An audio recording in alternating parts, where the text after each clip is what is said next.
Reese paced back and forth in his father's upstairs study, gazing down at the festivities in the warmly lit backyard. They all want me to be alpha. Joke's on them. I'm doomed to be the first unmated alpha in pack history.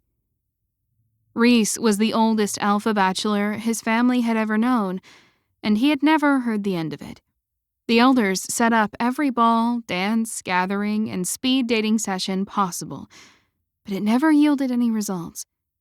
Tonight, at the Harvest Moon gathering, Reese didn't expect it to be any different. 3 years, dude. 3 years of going through the motions for what? I've already put in my 10,000 hours of flirting and schmoozing. Somebody hand me a trophy. Noah, his beta male and best friend, listened patiently. Your Luna could be out there, dude.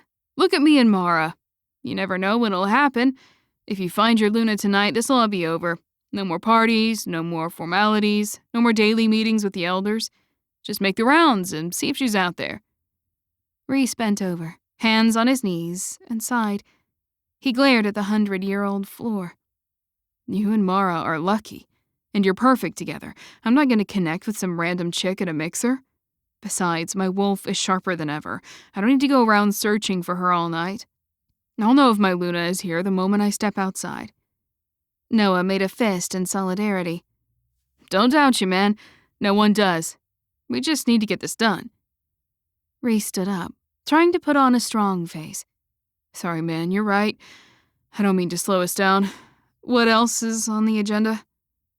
Noah scrolled away on his tablet, looking through the elders' lengthy briefing. They made me promise to emphasize that there have been rogue wolf sightings in the area. All the reported attacks have been toward females. There'll be plenty of females tonight, that's for sure. Reese frowned. Seriously? How the hell do they expect me to manage that? Is everything my responsibility? Noah closed his tablet. They just want a verbal confirmation that you're aware of the potential danger.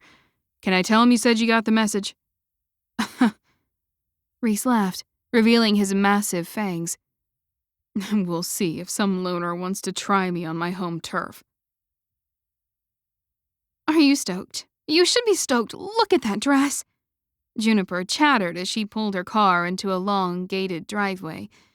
Trinity leaned forward in the passenger seat. Holy goddess, this is a freaking castle! Juniper drove toward the towering mansion. 3 chandeliers filled the Tudor-style manor with a golden glow.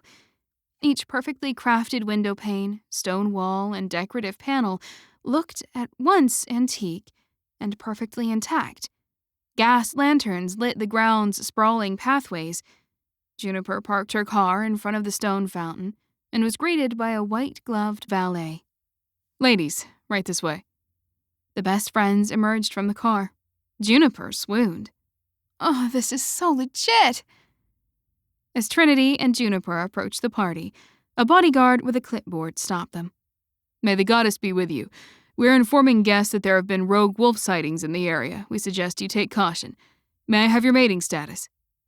Mated, Juniper grinned. The bodyguard let her pass. Unmated, Trinity said as she stepped up. My last name is Whitten, Trinity Whitten. The bodyguard's eyes shot up. He tried to act unsurprised, but Trinity could tell he had heard of her, the wolfless girl. Ah, Miss Whitten, you're in Group 3. The Alpha will make his rounds and be sure to visit each group. That's when you'll have the chance to speak with him. Any further conversations will be initiated by the Alpha himself. Trinity smiled. Anything for the Alpha, right? Trinity and Juniper followed the lanterns to a bustling backyard. Massive, pointed tents covered the lush space.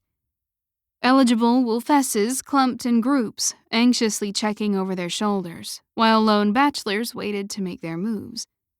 When Donna and her friends saw Trinity, a flurry of whispers spread like wildfire. Why is she here? Hasn't she met every alpha in the state? Trinity groaned. Let the gossip begin. Juniper put a hand on her shoulder. Don't worry about her, Trin. You're stealing the show. Trinity ignored the she-wolves as Juniper raced over to her mate, Paul. She jumped into his arms. Polly? They kissed. Trinity couldn't help but smile. Why do you guys even bother coming to these? Go make some wolf cubs already. Juniper shrugged and laughed. It's nostalgic, I guess. We met at one of these. Paul grinned as he pulled Juniper in. Besides, who said we can't do both? Trinity rolled her eyes. I don't think I could stand third-wheeling if I didn't love you guys so much. Paul surveyed the crowd. We love you too, Trin, and we're rooting for you. Did you catch anyone's scent? I know some of these guys. I can make an introduction if you need me to. Trinity looked around at the slim crowd of men. Her gaze finally landed on the buffet table. Who's the hunk in the white tablecloth? Juniper grabbed Trinity's wrist before she could get away. Nope. No stinky breath while talking to the alpha. A handsome, sandy-haired boy passed by. Paul grabbed him by the arm. Yo, Jasper, come meet our friend.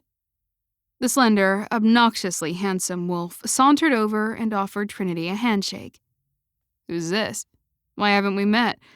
I have a thing for short wolves.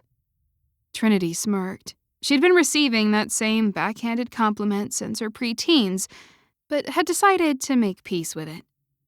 I try not to come to these. It's not my thing. Jasper grinned and held out his hand. Maybe your thing can be me. Trinity swayed enough to call it dancing as Jasper pumped his fists. Wait, I'm blowing it. I didn't even get your name. Heat surged through Trinity's head. That's okay. Names aren't important. Jasper scoffed. Of course they are. Don't be absurd. Trinity cleared her throat. It's, Trin. Jasper nodded. Trin. Nice. Is that short for something? Trinity stared at the dance floor. It's short for Trinity. Jasper jerked back. Trinity? Not like Trinity Whitten, right? So many wolves had rejected her before. This was another notch in her belt, but it hurt just the same. Yeah, exactly like that. Jasper stopped dancing and disappeared into the crowd. I figure you'd have just told me instead of wasting my time. Trinity felt her eyes grow hot with tears. No, I will not cry, not here. She ran towards the woods. Noah pushed the gate open and let Reese through. Guests cheered in enraptured reverence. Reese waved to his courtyard audience. Thank you. Thank you all for coming. When the applause finally died down, Noah stepped up. Please continue to mingle as you wait in your groups. The alpha will make his rounds shortly. Girls scurried to their groups while male wolves gawked at Reese in admiration. He was a head taller than all of them and had better hair and skin. Donna slyly approached Reese and rested her hand on his chest. Reese, this is your house, right? Noah tried to block her with his arm. Miss, please, we need to keep the interactions confined to groups. Reese held his hand out. No, it's okay, man. Sorry, you were saying? Donna smirked. I was thinking, this house is perfect for a big family, don't you think? Reese gazed into her eyes. Never thought of that before. Wow. Hey, you know what I love about being alpha? Reese leaned in. I can throw out anyone I want if they step out of line. He snapped his fingers. Just like that. Donna stepped back. You wouldn't throw out a potential Luna, would you? Reese turned away from her. You can't be a Luna if you don't know how to read the room. The wolfess tossed her hair and stared out at the crowd. I still think this would be a great place to make a few babies. Just saying. She started off, swaying her hips. Reese rolled his eyes and turned back to Noah. It never stops, man. Noah laughed. Some of us wouldn't mind having that problem. Suddenly, a powerful scent overtook Reese's senses. It was like something he'd dreamed of, something from ancient lore. A thunderstorm of cinnamon, a hint of vanilla, a flood of fall apples. Reese was suddenly hungrier than he'd ever been. For all he knew, he was physically on fire. She's here. Trinity stepped beyond the yard's towering hedges into the dark woods. Behind her, she could still hear the crowd. She went further into the woods. They're all the same. All of them. But the alpha's no different. Who on the goddess's green earth would want a wolfless mate? They're cruel savages. I can't let them hear me crying. Suddenly, her head began to spin. She could hardly stand. A fog crept over her mind. Trinity shook her head. Her vision became hazy. Without thinking, she took a step toward the forest. I didn't have any blood wine yet. What's wrong with me? Reese sprinted into the woods, his vision pinholed. He loved the scent of danger. What's going on in there? Could my Luna be out in the woods? The elders always say my curiosity gets the best of me, and you know what? They might be right. He whipped past tree branches so fast he was sure he'd poke an eye out. But there was no stopping him. Suddenly, it hit him. Maybe it's that damn rogue wolf. I need to help her. His eyes went blood red. His suit bulged and ripped, exposing the massive, wolfen muscles that lay dormant within. He jumped and soared through the air. Reese stopped and sniffed the ground. The scent grew stronger. There she was, a dark-haired woman leaning against a massive oak tree. She fell to her knees. Reese howled and leapt on top of her as soon as he could. He pinned her to the earth. Ah! Trinity screamed as she found herself pinned under the biggest wolf she'd ever seen.